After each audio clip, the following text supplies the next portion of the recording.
Good morning, everyone. Welcome to the last wrap-up video of the semester. I was really happy that not only are you reading and understanding, and in your discussion you're sort of like trying to summarize what Jacobs is doing, but you're thinking through it and critiquing some of the ideas. And I thought that was really, really wonderful, that you are more than reading. You are processing, and then you're reacting to it. And I really appreciated that whole conversation about the feasibility of the sidewalk, of a 30 wide sidewalk. And you're totally right. It's really hard to build something like that in cities that are already created. Maybe in a new city that would be possible, but in places like Chicago and definitely places like New York, that would be really difficult to do. So that's a really important comment to stress in your discussions, and that was great. I want you to keep something in mind, though. The nature of social activism is that, let's see if I can fit it in the screen. You ask for this much, so you can get this much. They have this much. So Jane Jacobs is saying 30 feet. So maybe she gets 15.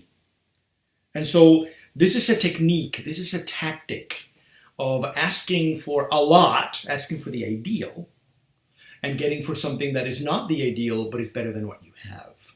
And so that's part of what she's doing. Remember, she started as a writer that becomes an activist because her neighborhood is going to turn into a highway. Can you imagine the Village? We all love going to the Village, and that would have not been there if it wasn't for Jane Jacobs and all of the people in the community that basically raised up and said, you are not doing this.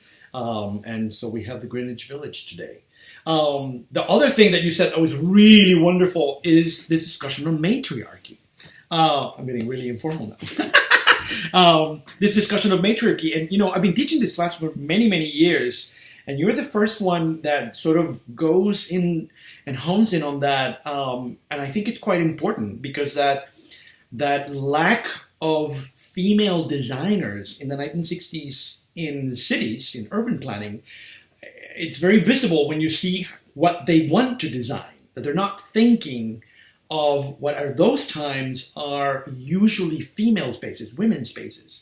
And so that was a really interesting conversations that you guys have had as well. I like those two things very much. I want you to think as we move on to our TV show. We're going to be watching Sesame Street next week.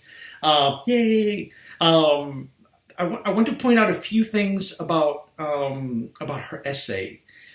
One is that she is talking about the safety of children, but she's talking about the safety of children in public spaces.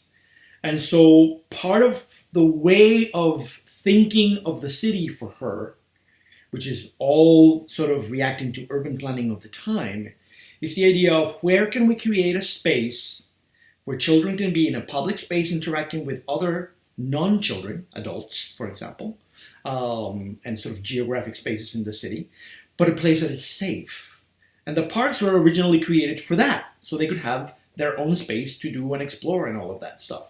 And her point is that those places are sort of so isolated in many cases, not in all cases, but in many cases, they're so isolated that they become dangerous places. And this especially happens in cities. It doesn't happen in the suburbs so much, but it happens a lot in the cities. The other thing that's really important for her project is the idea that children should be allowed to explore, should be allowed to sort of learn by being in a public space, not by being inside the house or even the backyard of their house, because in cities, not everybody has a backyard, but being in a public space and learning about life and learning about urban life. And so this is what Jane Jacobs is trying to do here, is to add the issue of children to urban planning. And at that time, the solution was parks. And she says it's more complex than that. We need to work more on exactly where is it that children want to be and what is the best place for them to be. I want to read a quote from the essay that we read for this week, because I think it's key to understand her, and I think it's a nice preface for Sesame Street next week. She says on page 107, "The myth that playgrounds and grass and hired guards or supervisors are innately wholesome for children and that city streets filled with ordinary people are innately evil for children boils down to a deep contempt for ordinary people. I'm going to read that last line. Boils down to a deep contempt for ordinary people. What you find most annoying about the way that new cities are being designed and old cities are being redesigned is that it assumes that citizens of the city are not civically responsible.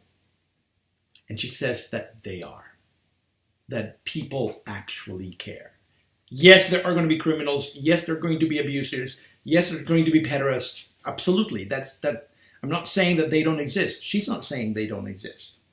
The thing that she's saying is that the way the cities are being designed are not taking into account that the community has a strength, and that strength includes safety for children in a public space. And I like that sentence very much because she is pointing out the one thing that really drives her nuts about the way the cities are being designed. And it is basically not assuming that citizens of the city can be civically responsible. And I think in a way Sesame Street creates a world, an idealized one, let's be honest here. It's TV. But it is a place where adults are civically responsible. And I think that's one of the bridges between what we did this week and what we're going to be doing next week. All right, that's all. We're done. Sesame Street next week. I have 2 episodes in there. I want you to watch one in its entirety. And the second one, I just need you to see the title credits because they changed in the 80s.